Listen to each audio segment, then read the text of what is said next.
Well arrived, lab rats. Today is Thursday. We are currently on September the 15th. This is the 582nd anniversary of the beginning of the trial of Gilles de Rais. Some of you might know him as the companion in arms of Jeanne d'Arc. Others might know him as the serial killer of children, who killed and abused more than 100 children throughout his life, and others might know him as the victim of a conspiracy from the Inquisition to frame him for these murders. He does have a pretty interesting story, you can read up on it online. Talking about interesting stories, we now have some more interesting changes to the classes and specs from Dragonflight Beta. We have further adjustments, changes, additions and removals of several of the talents and abilities from the classes and specs in Dragonflight. As always, because this is a whole wall of text that none of you can bother reading by yourself, I have come to give you the TLDR, the reduced version, with all of the more important changes happening to the classes and the specs.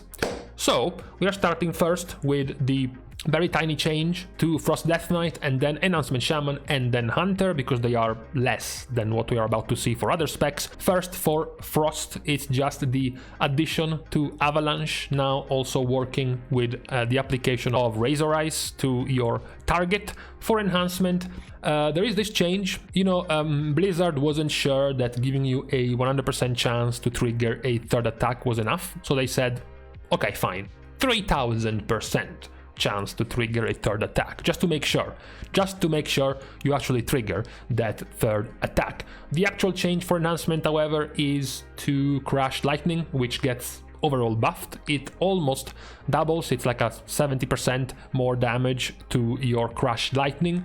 The cooldown gets increased. It's no longer a 9-second cooldown, it becomes a 12-second cooldown, but the duration of Crash Lightning gets increased accordingly. So before it was a 9-second cooldown with a 10-second duration, now it's a 12-second cooldown with a 12-second duration. Also, more importantly, Crash Lightning made, if you were hitting more than 2 targets with it, made your Storm Strike and your Lava-Lash hit multiple targets, cleave multiple targets with Crash Lightning. Now it also includes Ice Strike to give Enhancement more ways to build, to give Enhancement more avenues to build around Ice Strike. Now Ice Strike is also going to work with Crash Lightning. The last of the tiny changes were for Hunter. So this is something we can't really gauge yet, because at the end of the day we don't know how much damage they do. So we know that Beast Mastery Hunter has gotten its damage, overall damage, nerfed by 11%. Survival gets a similar change, albeit not as harsh. The damage has been reduced by 5% for Survival Hunter. The actual change happening for Survival and Beast Mastery and Marksmanship is that now Hunters can tame a new type of pet in Dragonflight, the Lesser Dragonkin. Lesser Dragonkins are ferocity pets. Lesser Dragonkins have a new pet family ability, Shimmering Scales, which makes your pet take reduced magical damage. Cloud Serpents have had their pet family changed. It's no longer going to be a serpent family pet, it's now going to be a Lesser Dragonkin family pet. Tameable Lesser Dragonkins will also have some backwards compatibility. For example, in Dragonflight you can go back in Ardenweald and tame Feathered Rakes. In Dragonflight you can go back to even places like Feralus and tame Fairy Dragons as a hunter, for example, when you can tame Lesser Dragonkin pets. Now onto a few more juicy changes, a bit more varied in number and in scope. We have Monk, first of all. Monk gets a buff to Zen Reverberation. The second trigger effect of Zen Pulse is now going to be at 70% effectiveness instead of 50% effectiveness. This is cool.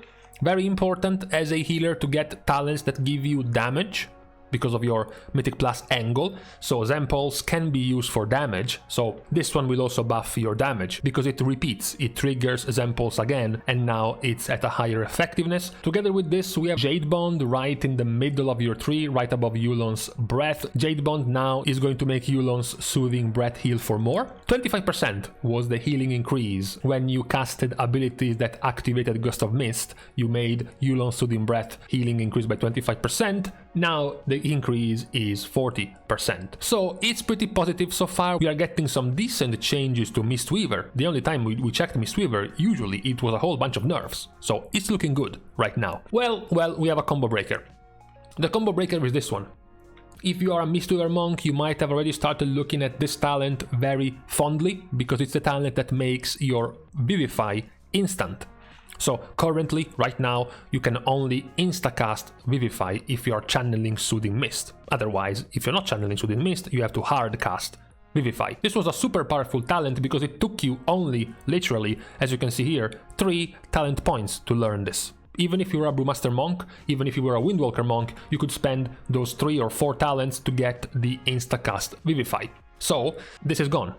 Now Vivify is going to be a free instacast every 10 seconds. It's no longer going to be always available as a free cast. This was an important enough change that the developers felt like they needed to add some info, right? Some little bit of a disclaimer to this change. They say that making this instant was reducing the decision space for the class as a whole, and more importantly, completely obsoleting Soothing Mist in particular, because it was Soothing Mist that made your Vivify instant. So now that you take this talent, it makes the effect of Soothing Mist completely worthless. With this change, we hope to strike a balance of allowing players a skill-testing emergency heal they are excited to invest into, while still making more sustained with multiple Vivifies a more significant investment that will encourage using the full breadth of the toolkit. I still think this is a bad change. You could have, for example, changed Soothing Mist to heal more with Vivify if you were channeling Soothing Mist, or to reduce the cost, or to increase the crit chance, for example, any buffs to Vivify, and then make Vivify instant with this extra talent. There is then a positive change to the general tree of Monk. I still don't like the general tree of Monk, but at the very least it's getting a little bit better. This is with Expel Harm moved back to baseline for all monks. So now you don't have to go all the way down the right tree to even get Expel Harm. Now the talent itself is getting replaced by a buff for the talent, Profound Rebuttal, which is going to increase the critical healing of Expel Harm by 50%. Now, on to other specs and classes getting changed. We have Vengeance Demon Hunter. Number 1, Soul Cleave, right down the left side of your tree, is getting more damage. It's getting buffed in damage by 20%. Now it's 121% attack power multiplier for Soul Cleave. There is a general 3 change for your Misery in Defeat, which is your follow-up talent to your Sigil of Misery, your Disorient Fear Sigil in the general 3. Before, enemies affected by this sigil were going to take 10% more damage from all sources, so for all of your party or raid it worked. Now it's just for you, but it's 20% more damage. So you lose some utility, some extra damage for your party in exchange for more damage for yourself as a Havoc Demon Hunter or Vengeance Demon Hunter. We then have the aforementioned, the already spoiled change to your mastery, the one that now your mastery works at a 50% effectiveness even when you don't have demon spikes active for Vengeance. Tiny nerf, small tiny nerf to focused cleave, which makes your soul cleave deal more damage to your primary target. Before it was 50% more damage, now it's 40% more damage to your primary target. Then we have something that I would consider a nerf, to be honest. Volatile Flameblood. When Immolation Aura deals crit damage, it shatters a lesser soul fragment. This has been changed.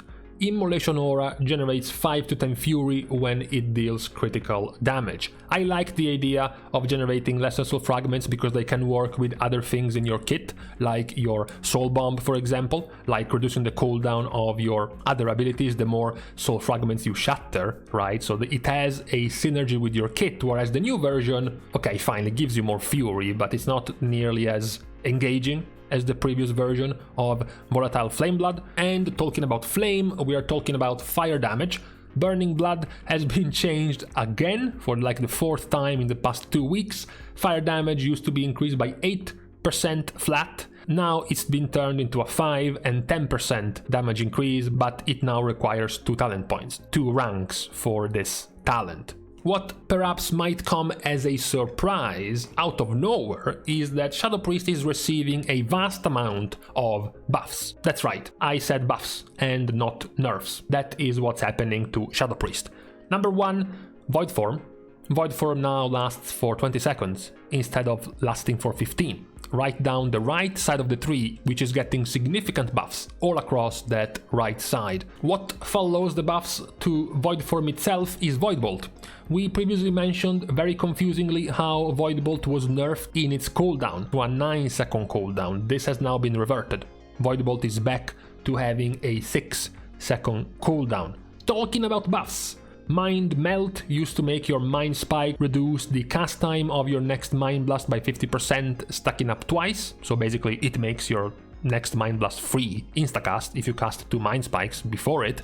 Now it's been changed. Now not only does it still reduce the cast time, but now it also increases the crit chance by 50%. So on 2 stacks, you have an instacast guaranteed crit Mind Blast as a Shadow Priest if you take Mind Melt, which is very early on in the talent tree, right around the middle. Going back to the buffed right side of the tree for Shadow Priest, you have a change to Mind Devourer right after Void Eruption talent. Mind Devourer used to give you an 8% chance and then up to 15% chance at 2 ranks to make your next Devouring Plague cost no insanity. Now this is down to only having 1 rank, so it only takes 1 point to get a 15% chance to make your next Devouring Plague cost no insanity. On top of this, you also have Mind Seer together with Devouring Plague costing no insanity. We are not done.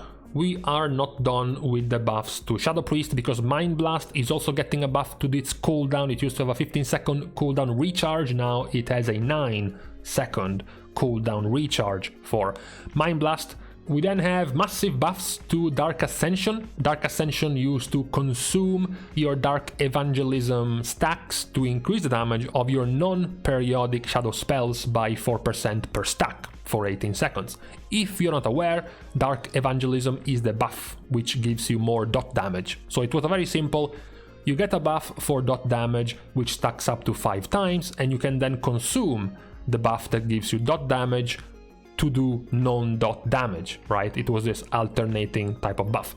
The change is that now this Dark Ascension is no longer going to consume the stacks of the dot damage increase. You're going to keep that buff, and on top of this, the damage is increased to 25% for 20 seconds instead of 20% for 18 seconds. So you get more damage, the duration of the buff is longer, and you get to keep the Dark Ascension buff that makes you do more dot damage. So overall, it's a significant damage increase to your Dark Ascension cooldown button. Talking about Dark Ascension, there is yet another buff to the right side of the tree, which is to Ancient Madness. Ancient Madness had the Void Form increase your critical strike chance by 15% for 15 seconds, decaying by 1% every second. Now, Void Form and Dark Ascension increase your critical strike chance by 10% for 20 seconds, reducing by half a second every second. So you lose crit.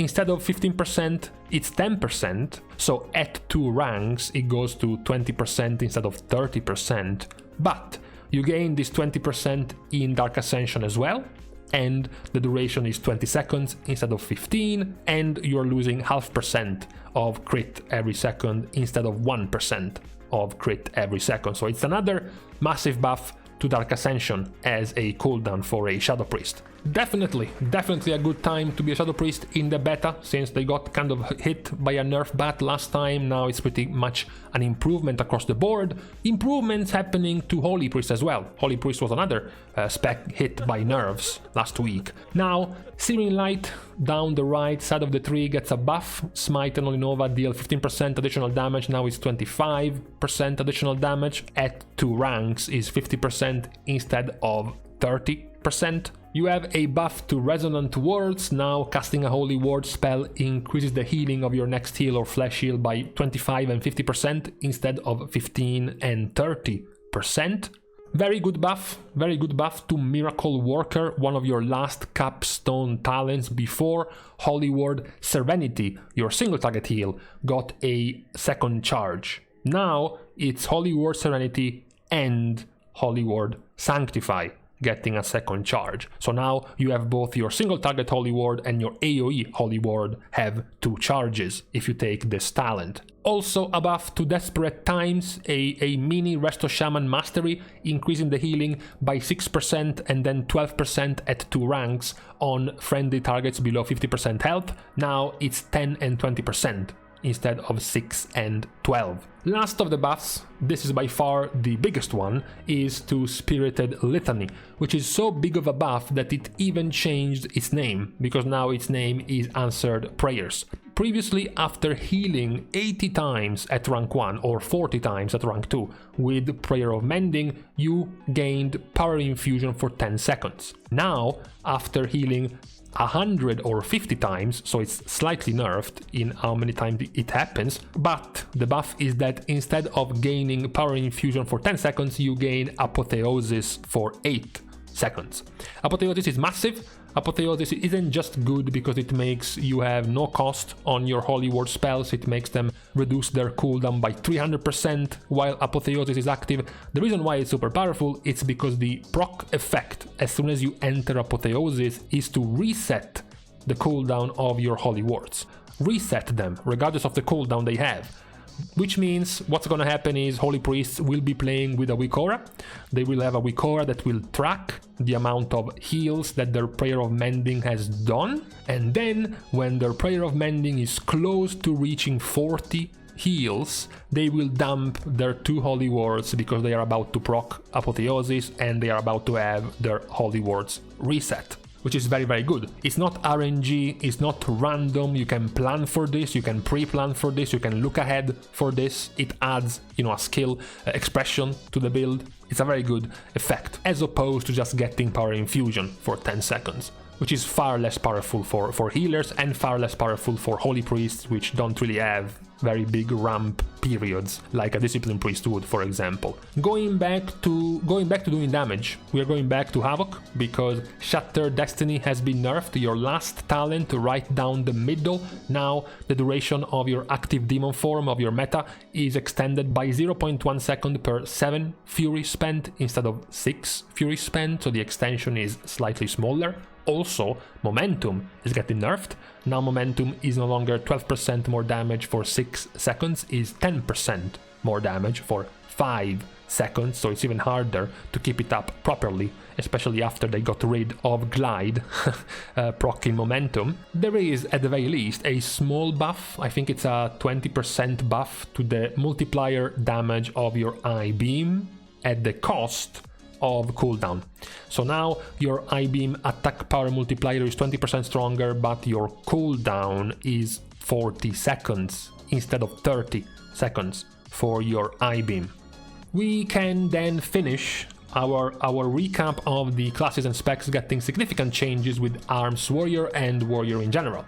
Arms itself gets like a slight amount, very tiny changes, like Battle Lord reduced the rage cost of Mortal Strike and Cleave by 10 instead of 15, or like Bloodborne also increasing the initial damage of Rend by 50%, or Critical Thinking now gives you less crit chance, and instead of giving you 5% more crit damage to execute, you gain 10% rage refund, or a nerf to Storm of Swords. Instead of making your slam do 200% more damage and refund 20 rage, it's 150% more damage and refunding 10 rage. Fine, these are just tinkering with numbers, it's not that relevant. What's really relevant is the change to Skull Banner, and the change to Skull Banner is that it's getting removed from the game. Blizzard explanation is that the general consensus across the sources of feedback from the community has not been particularly positive, and we have struggled to find the right home for Skull Banner in each of the talent trees. Therefore, we have decided to remove it. Very simple, very clear statement from Blizzard about Skull Banner. I am positive for this change. Warriors have Battle Shout, Warriors have Rallying Cry, they don't need an extra utility for the raid or for the party. They were already good enough on that side of their class. We close out the video with a nerf to Test of Might. Previously, Test of Might was increasing your strength by 5% for every 30 rage you spent during Colossus Smash or during Warbreaker. Now it's 1% for every 10 rage spent. So it's 3% every 30 instead of 5% every 30. Of course, Blizzard has to be very careful in how they balance Test of Might. In case you haven't played BFA Arms Warrior, this is what Test of Might was in BFA in terms of power. It was not powered well, it was overpowered by quite a lot. So it's a very delicate thing they have to do, balancing Test of Might if they want to bring it back into the game to prevent the same thing that happened in BFA from happening again for the arms spec. So these were all of the meaningful, serious changes happening to the classes and specs in this last round of changes from the beta. I can go and sleep well at night, you know, going back to the changes and looking at this. It feels so nice to look at that removed. What a nice feeling to not have to worry about this ability ever again, hopefully not coming back ever again. However, let's stop going off topic, because this was all for today. All of the changes, the main changes to the specs and classes on the beta build number 45570. That is the build for this week of the beta. So as usual, thank you guys for watching, and all of my patrons, of course, for supporting me and to allow me to continue to produce content for WoW as we get deeper into the beta and closer to the release of the pre-patch in Shadowlands for the Dragonflight expansion. You can, of course, support me by liking and commenting down below, as well as subscribing to the channel itself. Obviously, that is always very helpful for the growth of the channel. And lastly, of course, you can follow me on Twitter, as well as subscribing to my Patreon right down at these two links.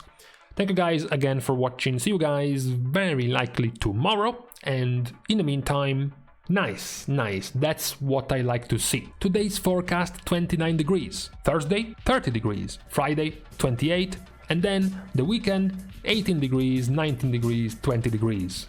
That's nice.